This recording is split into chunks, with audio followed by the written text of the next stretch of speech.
Hey everyone, it's Strawheadnet here. I'm excited because I have a new setup. As you can see, I'm using an artist tripod. I can use my phone or webcam or even my professional camera with it. It comes with a ring light, which is amazing. And now I have a better view. You guys have a better view. And so let's get started on what I'm going to be doing today.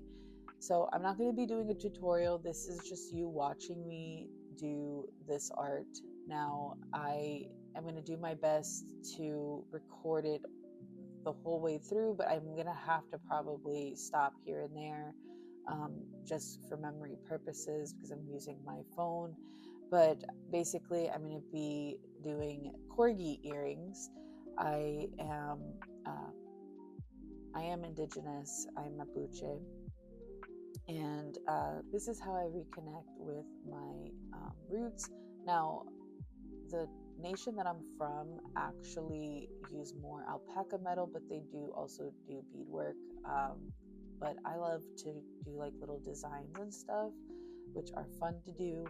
And I'm making these for someone that was my Secret Santa. I was a part of a group on TikTok that we all did Secret Santa, and she got me a lot of things. And so as a thank you, I wanted to make her some earrings.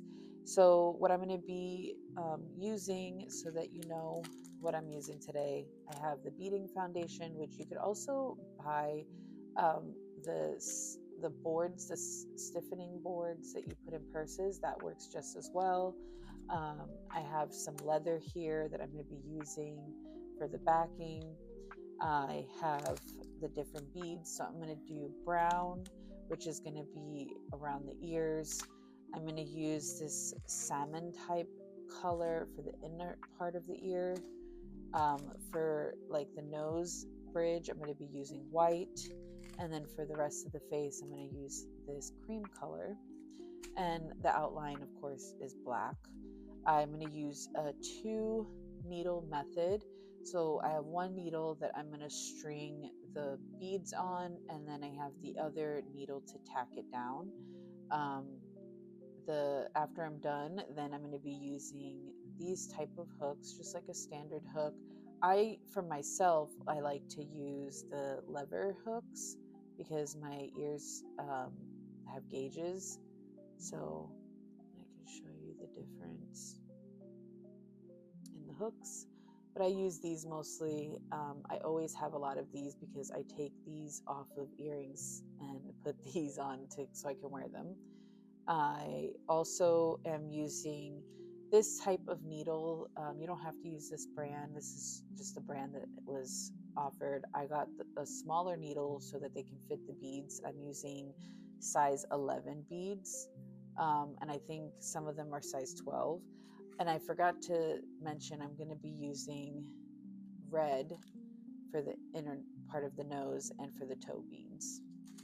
And then the type of string I'm using is good thread. You can get these from Joann's, I believe.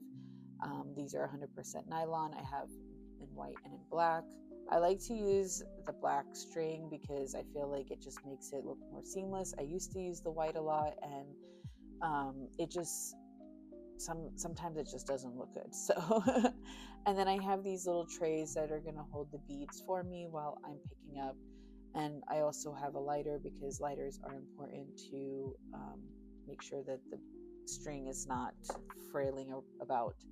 And then I have some small scissors that I use to cut, because why do I need some big bulky scissors to cut things? And then I always have um, a wire tool, um, wire pliers, sorry, so that I could open and close clasp. But because this is not requiring that, I can just be, put it through and it should work fine. So, anyways, you're going to be watching me make this. It's not a tutorial. You're just seeing the process of how I do this. I wish I would have showed you how I did the drawing on here. So what I do is I use Procreate, and I did the drawing of the corgi, and then I traced it so that I get the exact size just with the regular permanent marker. Now you could use paper. I just like drawing onto the backing, You will get, let me get into the, I have to get used to this. You will get the ink on you, which is fine. It washes off eventually. But it's a lot of fun. And that's how I usually do it. That's how I've done it with everything. And yeah, so I'm going to get started, and I hope you guys enjoy the video. Hey everyone, surprise. I know I just finished talking to you, but I wanted to give you guys a little bit of a backstory of how I found out about the indigenous nation I'm from. So, growing up, I have always been told that I am Cuban with Spanish and African descent, and I am Chilean with Spanish and indigenous descent. Now, my abuela, my dad's mom, she would not admit that we were indigenous. She would always say, no, we're not indigenous, we're just Spanish. And I'm like, okay. Which, if you would see my abuela, she is not light skinned, so and she does not look Spanish. But that's neither here or there. Now, I didn't know very much about both sides of my family because, again, they're very tight-lipped. All I knew was that there was money and that there wasn't. Now, I didn't grow up with my Chilean side. I grew up with my Cuban side because I was raised by my mom. And my dad, I would have to leave for another story time, but he did some things that got him deported. So I could save that for another video. Fast forward, in my late 20s, I start becoming obsessed with genealogy. And a family member on my dad's side actually created a genealogy of his own, and he was a part of the family that is of like the royalty side. So there was a lot that I found out after I plugged in all that information that he had into Ancestry, and through Ancestry I found Family Search, and of course Family Search is owned by the Catholic Church, so they have tons of records. I know it sucks going to that, but I mean, it's worth it if you want to get some records, and colonizers have records of everything that they do wrong. And then fast forward in my 30s, I decided to do Ancestry DNA test, and that's when I found out that I am Mapuche. I asked my grandmother, I'm like, hey, I got the DNA results and it shows that we're Mapuche, and I know growing up you've told me that we were not indigenous. And she would not admit, and I was like, okay, so my dad was like, no, we are. I always thought that we were Incan, and I was like, well, we do have Ecuadorian as well in there, so there's a possibility that we still are, because he was told that by family that lived in Ecuador, because we do have a bloodline from there. And so finally last year I contacted my abuela again, and I was like, hey, I mean, can you just admit the fact that we're Mapuche, because like it shows. I mean, some of the family members in your family tree have names that not like a Spanish person would have, So after she admitted it, I felt a little better, because I wanted her to understand, like, I'm proud of being Mapuche, and she should be proud too, because they are an amazing nation and they are doing their best to get their rights and be seen, which is amazing. Mapuche means people of the land, and they are one of the largest groups in Chile and in Argentina, and they have the language called Mapudegun. It's a really cool language. It's got some similarities to like Incan, Mexica kind of languages, which is pretty cool. But I will leave with saying Mari Mari Campuche, Inche Net, Inche Mapuche, which means hello, my friend, I am Net and I am Mapuche. Thank you all for listening, and stay tuned for another story time. If you can, please enjoy the rest of the video. I will not be talking anymore. Last thing I will say is please like, comment, share, subscribe, hit the notification bell if you like videos like this and you want to see more story times. Please comment down below. I will also have other type of videos like tutorials and interviews coming soon. Thank you all for watching and have a great day.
Hey everyone, so slight change of plans.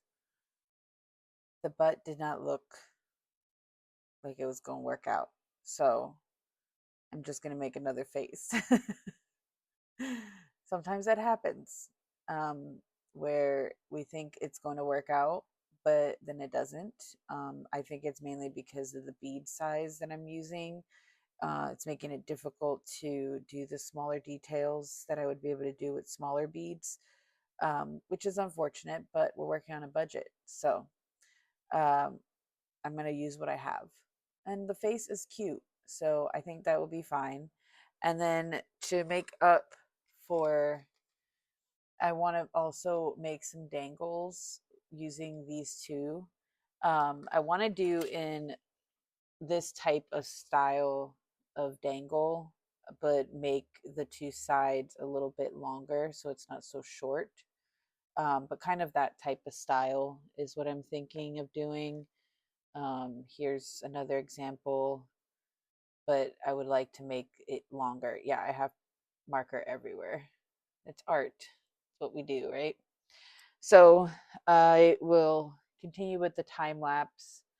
I will just be doing it again, and then I will show you the finished product.